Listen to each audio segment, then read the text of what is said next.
Hai guys, ketemu lagi kita di episode baru Daily Netizen. Apa kabar kalian semua? Semoga kalian selalu dalam keadaan sehat dan bersemangat. Oh iya, sebelum kalian nonton episode ini, jangan lupa ya untuk subscribe, like, dan komen channel kami. Dunia saat ini sedang mengalami fase kritis. Karena saat ini kita sedang dalam masa-masa yang harus ekstra hati-hati dalam menjaga kesehatan. Dunia sedang dilanda pandemi yang sangat mematikan. Dunia pun sedang sangat bersedih saat ini.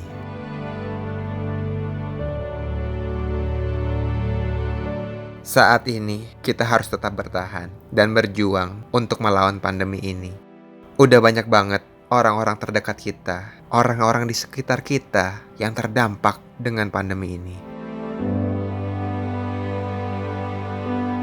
Orang-orang terdekat gue pun juga banyak banget yang sudah tertular oleh virus COVID-19 ini. Ada yang berhasil sembuh, dan ada juga yang tiada.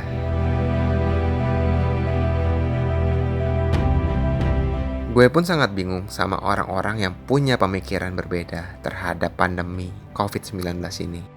Padahal sudah jelas-jelas virus ini sangat nyata dan berada di sekitar kita. Kok masih aja nggak percaya? Kok masih aja banyak orang yang bilang virus ini itulah inilah. Istilah-istilah teori konspirasi satu persatu bermunculan di masyarakat. Mulai dari tokoh-tokoh masyarakat lah, public figure, bahkan sampai teman-teman gue dan saudara-saudara gue juga punya pemahaman kalau pandemi COVID-19 itu nggak nyata men, atau hanya sebatas rekayasa buatan manusia untuk tujuan tertentu. Sampai nggak habis pikir kenapa ya orang-orang masih aja berpikiran seperti itu. Karena memang udah banyak banget nih men, teori-teori konspirasi yang udah beredar dan dikonsumsi oleh banyak masyarakat. Ya, kalau gue sebenarnya sih juga menghargai orang untuk berpendapat, yang dimana pendapat mereka pasti berbeda dari pendapat gue. Tapi ya kalau sampai memaksakan orang lain untuk meyakini teori konspirasi atau pendapat yang kalian yakini itu benar, gue langsung pasti menjadi orang yang paling depan menentang pendapat itu. Karena itu udah menyimpang banget men, atau salah besar kalau menurut gue. Nah, berikut ini ada beberapa contoh nih guys. Teori-teori konspirasi tentang pandemi COVID-19 di dunia yang sangat menyesatkan dan harus kita jelaskan kalau itu adalah teori yang salah. Teori yang pertama yang sangat menyesatkan dunia yaitu tentang adanya teknologi 5G yang mentransmisikan virus COVID-19. Kalau nggak salah beritanya ini tersebar tahun lalu guys. Jadi, pada saat di tengah pandemi tahun lalu, dikabarkan ada sebuah teknologi 5G yang sangat santer banget nih mau masuk ke Indonesia pada saat itu. Lalu, katanya menjadi salah satu alat untuk mentransmisikan atau menyebarkan virus COVID-19 kepada manusia. What? Edan banget nih teorinya, nggak kepikiran sama gue. Nah, teori ini muncul berawal dari unggahan sebuah video yang viral pada saat itu.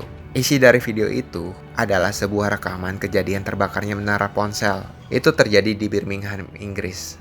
Berita di Inggris pun bilang ada sekitar 20 kasus menara BTS yang terbakar selama akhir pekan. Video tersebut sangat viral nih katanya guys di sosial media pada saat itu. Dan teori konspirasinya menyebutkan kalau jaringan berbasis 5G ini sangat bertanggung jawab terhadap penyebaran virus corona. Padahal para ilmuwan sudah mengatakan dengan sangat tegas kalau semua ini tidak ada hubungannya antara COVID-19 dengan jaringan 5G. Makanya nih guys, think smart lah kita. Dan juga jangan mudah terpapar hoax atau teori-teori yang gak jelas ya. Oke, lanjut ke teori yang kedua. Ada lagi nih pemahaman kalau adanya penanaman microchip di vaksin corona guys. What the? Makin pusing nih gue sama teori-teori yang makin gak jelas. Coba kita pikirkan secara logika yang jernih nih. Mana mungkin vaksin yang berbentuk liquid atau cairan ditanamin sama microchip? Aneh itu sih. Nah, teori konspirasi ini kemarin tuh sangat menghebohkan masyarakat, terutama di Indonesia. Gue pun lihat berita itu juga sempat kaget sampai heran. Kok bisa ya? Ah, nggak mungkin. Menurut berita nih guys, katanya teori konspirasi ini merupakan suatu program yang bertujuan untuk menanamkan microchip rancangan Bill Gates melalui vaksinasi. Teori konspirasi ini dikait-kaitkan dengan fakta kalau yayasan milik Bill Gates telah mendanai studi yang dilakukan oleh Massachusetts Institute of Technology atau MIT pada tahun 2019 dan melihat kemungkinan menyimpan riwayat vaksinasi pasien dalam pola warna. Pada nggak capek ya orang-orang mikirin teori konspirasi yang nggak jelas ini. Mending lo mikirin gimana cara bertahan hidup dan survive di masa pandemi ini.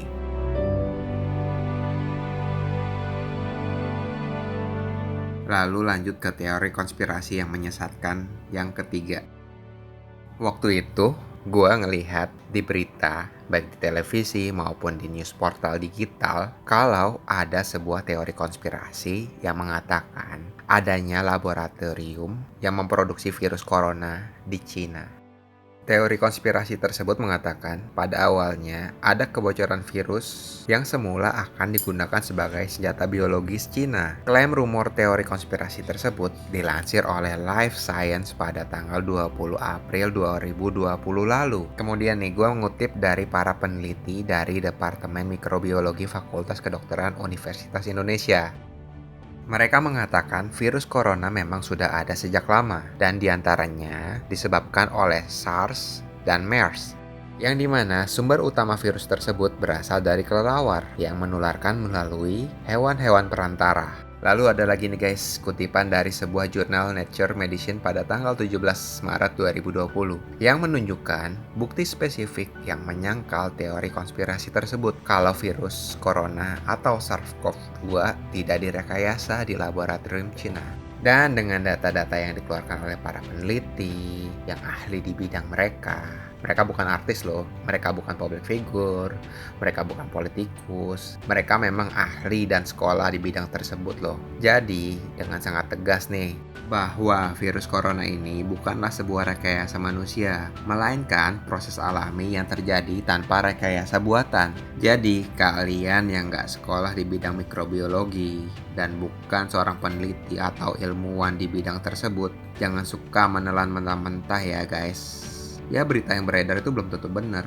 Jangan sok-sokan jadi ilmuwan, jangan sok-sokan jadi dokter atau apapun itulah.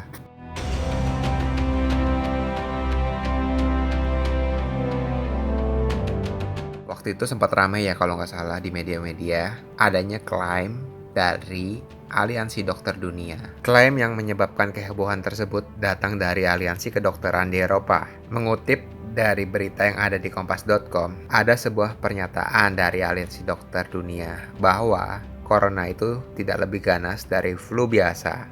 Dan sesungguhnya tidak ada pandemi di dunia ini guys, menurut Aliansi Kedokteran tersebut.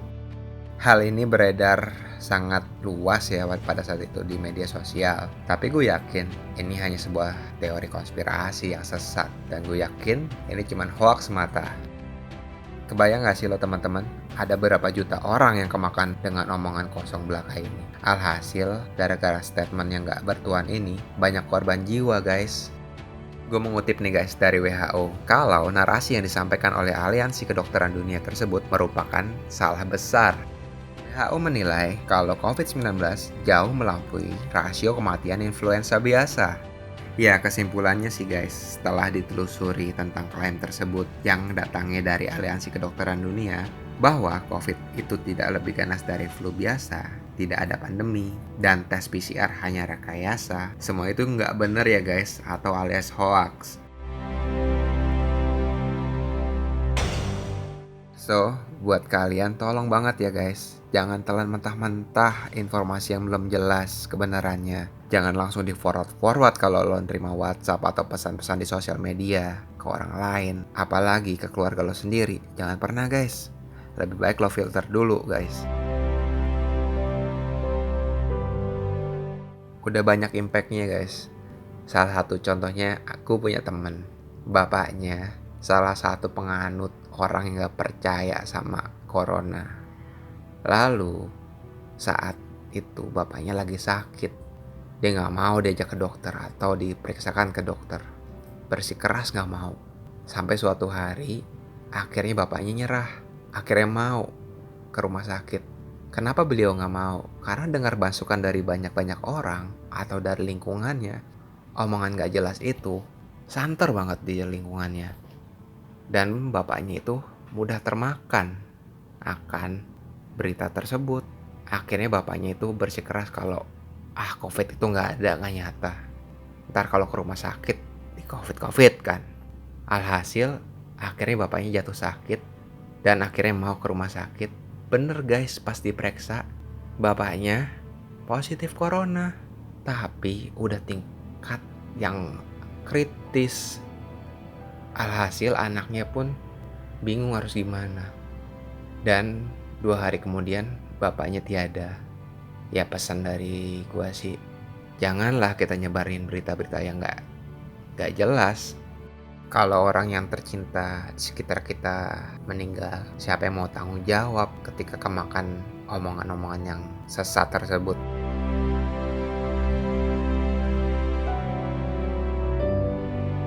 Ya, sekali lagi nih pesan dari gua buat teman-teman, filterlah atau saring informasi-informasi yang belum jelas akan sumber info tersebut. Jangan juga menjadi merasa orang yang paling benar. Lebih baik kita bijak dalam mencari informasi yang benar-benar based on fakta, bukan asumsi belaka atau opini. Karena itu bisa membuat kalian tersesat guys. Kalau kalian tersesat, biasanya tuh kalian juga mau menyesatkan orang lain, biar orang lain pun juga ikut tersesat seperti kalian.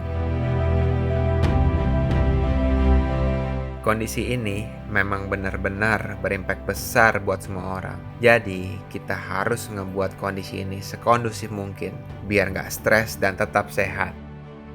Oke guys, thank you udah nonton video ini sampai selesai. Jangan lupa ya buat support kami terus dengan cara subscribe, like, dan komen channel ini. Sampai jumpa minggu depan. Stay safe guys.